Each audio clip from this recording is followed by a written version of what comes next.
एक औरत व्हाइट साड़ी में हवाई चप्पल पहने कोलकाता की स्ट्रीट्स पर चल रही है। कोई सिक्योरिटी नहीं, कोई कॉन्वॉय नहीं, कोई ड्रामा नहीं, बस एक औरत और उसकी चप्पल। और ये वही औरत है जिसने 34 साल का कम्युनिस्ट एम्पायर तोड़ दिया, सिर्फ अपने दम पर। ममता बनर्जी। इनका नाम सुन के बंगाल में आज भी दो तरह के रिएक्शंस आते हैं। एक वो लोग हैं जो कहते हैं दीदी ने हमें बचाया, और एक वो हैं जो कहते हैं दीदी से हमें बचाओ। और सबसे इंटरेस्टिंग बात ये है कि काफ़ी लोग दोनों चीज़ें एक साथ कहते हैं। ये स्टोरी है एक ऐसी नेता की जो अपनी ज़िंदगी में इतनी बार उठ के आई है कि लोग उठना भूल गए और गिरना याद रखने लगे। जो सीपीएम के खिलाफ उस वक्त लड़ी जब सीपीएम से लड़ना मतलब अपनी सेफ्टी से समझौता करना था, और जो इवेंचुअली वो सब कुछ बन गई जिसके खिलाफ वो लड़ी थी। लेकिन ये समझने के लिए हमें थोड़ा पीछे जाना होगा। 1970 के दशक का कोलकाता एक अलग ही दुनिया था। CPM, communist party of India, Marxist, Bengal में इतनी डीपली रूटेड थी कि उन्हें पार्टी नहीं, एक सिस्टम कहना ज्यादा सही होगा। नक्सलबारी मूवमेंट का हैंगओवर था, स्टूडेंट पॉलिटिक्स वॉयलेंट थी, और एक आम घर से आई लड़की कांग्रेस के यूथ विंग में थी। कोई गॉडफादर नहीं था उनका, कोई बड़ा नाम नहीं था पीछे, बस एक स्टबर्ननेस थी जो उन्हें बाकी लोगों से अलग करती थी। सीपीएम के वर्कर्स ने उन्हें फिजिकली मारा, एक बार नहीं कई बार, हॉस्पिटल जाना पड़ा। और ये उस जमाने की बात है जब ऐसा होने के बाद लोग या तो चुप हो जाते थे या शहर छोड़ देते थे। ममता ने न चुप होना चूज किया न जाना, उन्होंने और लाउड होना चूज किया। ये ब्रांड था उनका, द फाइटर। और ये ब्रांड इतना ऑथेंटिक था इसलिए नहीं कि उन्होंने इसे मैन्युफैक्चर किया था, बल्कि इसलिए कि उन्होंने जेन्युइनली सफ़र किया था इसके लिए। कांग्रेस के अंदर भी ममता हमेशा एक अनकंफर्टेबल प्रेजेंस रही। वो पार्टी लाइन फॉलो नहीं करती थी, अपनी बात अपने टर्म्स पर कहती थी, और सीनियर लीडरशिप उन्हें एक प्रॉब्लम मानी थी। 1997 में एक सीट के एलोकेशन इशू पर कांग्रेस और ममता का रिश्ता टूट गया। कोई भी नॉर्मल पॉलिटिशियन यहाँ माफ़ी मांग लेता। ममता ने 1998 में अपनी पार्टी बना ली, तृणमूल कांग्रेस, रूट्स की पार्टी, ग्रास रूट्स की पार्टी। नाम में ही पूरी आइडियोलॉजी थी। लेकिन बंगाल में पार्टी बनाना एक बात है, बंगाल जीतना बिल्कुल अलग बात है। क्योंकि सीपीएम 1977 से बंगाल चल रहा था। ये डेमोक्रेटिक हिस्ट्री में एक ऐसा रिकॉर्ड है जिस पर हमें जेन्युइनली रुक के सोचना चाहिए। 34 साल, एक ही पार्टी, एक ही स्टेट, लगातार। इंडिया में 34 साल में प्राइम मिनिस्टर्स बदल गए, करेंसीज बदली, क्रिकेट टीम्स की जर्सीज बदली, सीपीएम वहीं की वहीं रही। और इतने लंबे राज के साथ हमेशा एक चीज आती है, सीपीएम के पांव जमीन से उठ गए थे। वो इतने श्योर थे कि उन्होंने वो गलती की जो पावरफुल लोग हमेशा करते हैं, उन्होंने अपनी एक्चुअल पब्लिक की बात सुननी बंद कर दी। 2006 से 2007 नंदीग्राम, सिंघुर, सीपीएम ने फैक्ट्रीज के लिए फार्मर्स की ज़मीन फोर्सफुली एक्वायर करनी शुरू की। टाटा का nano plant, SEZ projects, development के नाम पर वो लोग जो सीपीएम के वोट्स थे वही उनसे लड़ रहे थे।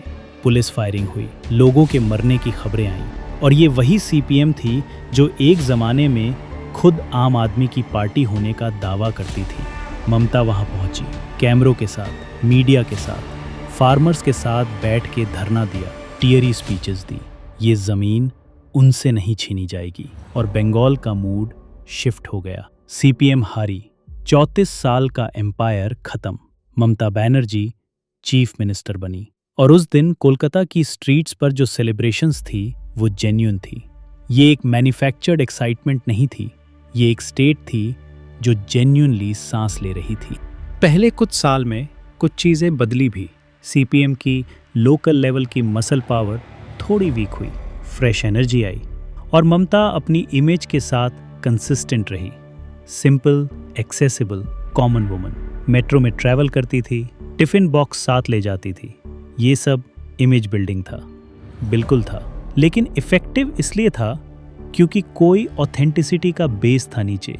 और फिर वो होने लगा जो हर जगह होता है जब एक रेबल सिस्टम का हिस्सा बन जाता है।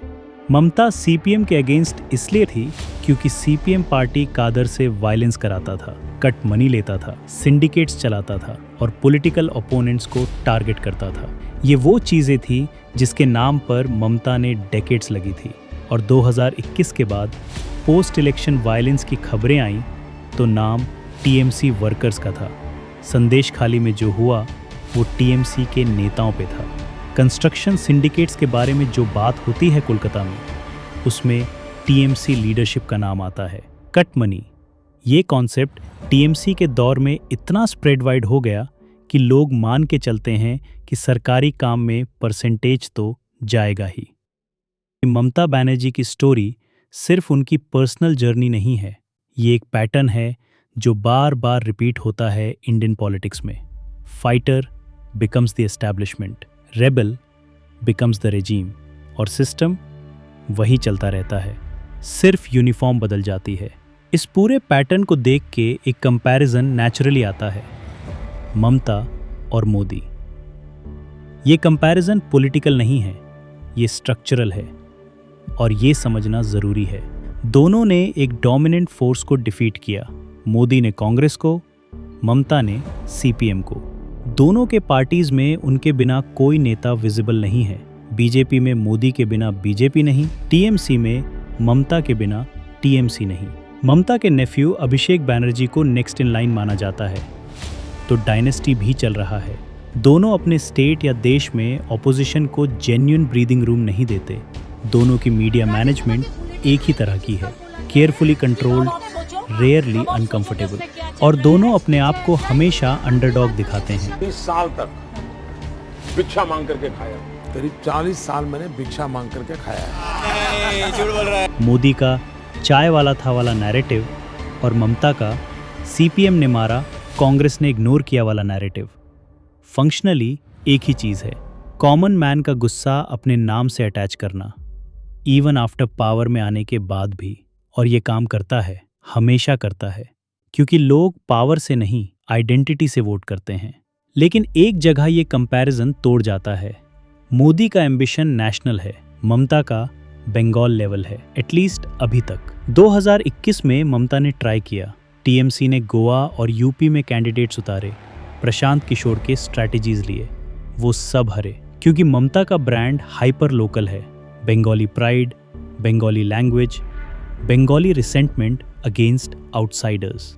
ये बंगाल में एक्स्ट्रॉर्डिनरी पावरफुल है, बंगाल के बाहर उतना नहीं बिकता। मोदी का ब्रांड स्केलेबल है, हिंदू नेशनलिस्ट प्लस डेवलपमेंट एक यूनिवर्सल फॉर्मूला है जिसे किसी भी स्टेट में डिप्लॉय किया जा सकता है। ममता का ब्रांड ट्रांसलेट नहीं होता, और ये उनकी सीलिंग है। जो चीज़ उन्हें बंगाल में इनविंसिबल बनाती है, वही उन्हें नेशनली लिमिटेड बनाती है। 2021 इलेक्शन इसमें एक चैप्टर अलग है। बीजेपी ने पूरा इंडिया बंगाल के लिए डिप्लॉय किया था। मोदी, अमित शाह, योगी आदित्यनाथ सब गए, खुद गए, बार बार गए। 8 फेज में इलेक्शन, ममता को कॉर्नर करना था। ममता का अकाउंट सस्पेंड हुआ, उनकी कार पे अटैक हुआ, उनका पांव टूटा और वो व्हील चेयर पर खड़ी होकर कैंपेन करती रही। और उन्होंने एक स्लोगन दिया, खेला हो गए, गेम ऑन। गेम हुआ। TMC 213 seats, BJP 70। ये ममता की जेन्युइनली रिमार्केबल अचीवमेंट थी। एक नेशनल पार्टी की पूरी मशीनरी के अगेंस्ट, एक प्राइम मिनिस्टर की पूरी पॉलिटिकल कैपिटल के अगेंस्ट एक स्टेट लेवल नेता ने अपनी टर्फ डिफेंड की। 2021 में ममता ने बंगाली प्राइड वाला नैरेटिव यूज़ किया बीजेपी के अगेंस्ट, और ये वही नैरेटिव था जो सीपीएम भी यूज़ करती थी जब ममता उनके अगेंस्ट थी। Same emotion, same fair, same technique, different target. तो आज बंगाल कहाँ है? सीपीएम का आयरन ग्रिप गया। डेमोक्रेटिक चॉइस कम रिस्ट्रिक्टेड है पेपर पर, लेकिन ग्राउंड लेवल पर जो इनसिक्योरिटी थी वो आई नहीं गई। जो लोग सही चीज़ के लिए खड़े होते हैं उन्हें अभी भी कॉन्सिक्वेंसेस भुगतने पड़ते हैं। जो जर्नलिस्ट गलत चीज़ लिखता है उससे अभी भी फ़ोन आते हैं। ममता बनर्जी एक ऐसी नेता हैं जिन्होंने जेन्युइनली कुछ एक्स्ट्राऑर्डिनरी किया। एक सिंगल वुमन ने बिना किसी बड़े सपोर्ट के एक 34 साल पुरानी मशीन को तोड़ दिया, लेकिन पावर ने उन्हें वही बना दिया जिसके अगेंस्ट उन्होंने अपनी पूरी जिंदगी लगाई थी। ये उनकी पर्सनल फेलियर है कुछ हद तक, लेकिन ज़्यादा ये इंडियन पॉलिटिक्स का नेचर है। सिस्टम ऐसा है कि अगर तुम उससे नहीं तोड़ते तो वो तुम्हें तोड़ देता है, यानी वो तुम्हें ही बन जाता है। और ममता ने सिस्टम नहीं तोड़ा, उन्होंने सिर्फ अपना चेहरा सिस्टम के ऊपर लगा दिया। बंगाल सीपीएम से आज़ाद हुआ, ममता ने आज़ाद कराया। अब सवाल ये है कि बंगाल को इस आज़ादी से क्या मिला और किस चीज़ से आज़ादी अब बाकी है। ये सवाल का जवाब अभी बंगाल के लोगों के पास भी नहीं है, और शायद इसीलिए खेला होबे अभी भी रेलेवेंट है।